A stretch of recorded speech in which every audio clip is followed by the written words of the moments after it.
I spent all weekend trying to work something out with the Republicans. But instead of moving forward, we went backwards. Here's one example. You know, we are spending this year for the military about $700 billion. That's more money for the military than all the rest of the countries put together. So you would think in this debate that we have that the Pentagon could chip in a few bucks, cut some spending. Secretary Gates thinks they can.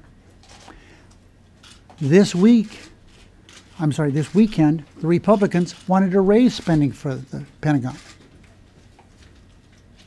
In the matter that we have on the floor, there's a cut for the Pentagon over the next 10 years. It's modest, something the Pentagon can live with. But over the weekend, lo and behold, they want more money for the Pentagon. So rather than trying to work with us on something as obvious as this, a way to save money, they went the wrong direction. What they're trying to do is force us to have the same debate on the exact same subject a few months from now. Republicans' short-term plan is a non-starter in the Senate and in the White House. And certainly the Democrats in the House agree wholeheartedly with us. A short-term agreement risks many of the same dire consequences that would be triggered by the default itself. As one market analyst said today, quote, "There is a significant risk of a downgrade with an agreement that ties further cuts to another vote only a few months down the road," close quote. It appears to me at this stage the Republicans are more interested in trying to embarrass the president than doing what's right for the country. So today we'll bring to the floor a $2.7 trillion reduction package that I hope can break the impasse and put the rest of the country at ease for the specter of this default. This proposal satisfies Democrats' core principles by protecting Medicare, Medicaid, and Social Security, and providing the long-term extension of the debt ceiling that the markets are looking for.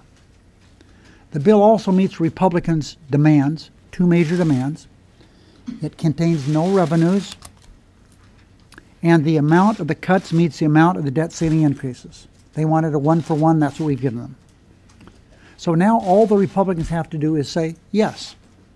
Unfortunately, the Republicans who used to run the Congress on the two Republican caucuses are being driven by the radical right wing that is so in tune with the Tea Party.